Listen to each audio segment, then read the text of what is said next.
రెమోనా ఎవెట్ పెరీరా.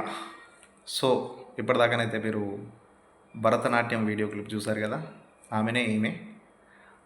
ఈమె ప్రత్యేకత ఏంటంటే భరతనాట్యంలో 172 గంటలు నాన్ స్టాప్గా ఆడింది. అంటే మామూలు విషయం కాదు. మనం ఒక గంట చేస్తేనే అలసిపోతాం, అలాంటిది 170 గంటలు అయితే ఆమె నాన్ స్టాప్గానైతే ఆడింది. సో ఇది ఎప్పుడు స్టార్ట్ చేసిందంటే జూలై ఐ థింక్ 21 నుంచి జూలై 28 దాకా ఆల్మోస్ట్ 7 days అనుకో కంటిన్యూ అయితే భరతనాట్యం చేసింది.